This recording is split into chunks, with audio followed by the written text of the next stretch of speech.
Hi, நான் உங்கள் Hasini Taylor. இப்போ நம்ம என்ன பார்க்க போகிறோன்னா, ப்ளவுஸோட கை தைக்க போகிறோம்.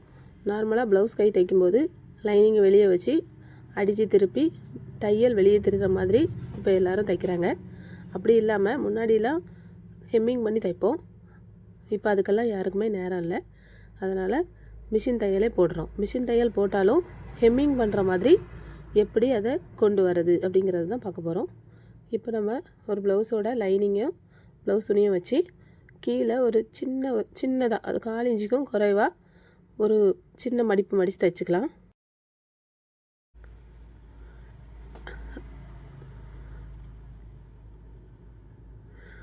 அது தைச்சாச்சு. இப்போ நம்ம என்ன பண்ண போகிறோன்னா,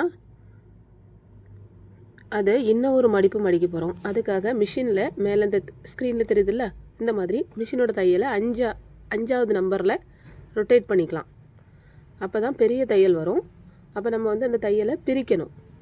இப்போ நம்ம மடித்து தைச்சிருக்கோம்ல, இந்த மாதிரி ஒரு 1/2 இன்ச்சுக்கோ 3/4 இன்ச்சுக்கோ கூட நீங்கள் கனெக்ட் பண்ணி, அதாவது சப்போஸ் துணி கம்மியாக இருக்கலாம், அதனால் கம்மியாக மடிச்சிருக்கிறேன் நான் இந்த ப்ளவுஸில். அதிகமாக இருந்தால் இன்னும் கொஞ்சம் கூட மடிச்சிக்கலாம். அதுபடி நம்ம வெட்டிடணும் ஃபஸ்ட்டே. தையலை பெருசாக்கிட்டு இந்த ஸ்டிச்சை போடுறோம். இந்த ஸ்டிச்சு போடுறது எதுக்குன்னா, அதை பிரித்து எடுக்கிறோம். அதனால தான் தையலை பெருசாக்க சொல்கிறேன். இப்போ நார்மல் பொசிஷனுக்கு தையலை கொண்டு வந்துட்டு அந்த ப்ளவுஸ் பீஸை இந்த பக்கமும் லைனிங் பீஸை அந்த பக்கமும் வச்சு, லைனிங்க்கு மேலே தான் அந்த தையல் வரப்போகுது. ப்ளவுஸ்க்கு மேலே அந்த தையல் வரப்போகிறதில்ல. அதாவது வெளி பக்கத்தில் இந்த தையல் வராது. பார்த்திங்களா எவ்வளோ நீட்டாக இருக்குதுன்னு. இப்போ நம்ம அந்த பெரிய தையல் போட்டதை பிரித்து எடுக்கலாம். அதுக்கு முன்னாடி லைனிங்கை சுற்றி அந்த ப்ளவுஸ் அதாவது வெளி மெட்டீரியலும் தள்ளி வராத மாதிரி ஒரு ஸ்டிச் போட்டுக்கலாம். ஸ்டிச் போட்டதுக்கு அப்புறம் தான் இந்த பெரிய தையலை நம்ம பிரித்து எடுக்கணும். அது தையல் போடாமல் பிரித்து எடுத்தோன்னா அப்போ நமக்கு அந்த கீழே பொசிஷன் சேஞ்ச் ஆயிரும். அப்போ வெளியே உள்ள துணி கீழே இறங்கி வர மாதிரி இருக்கும்.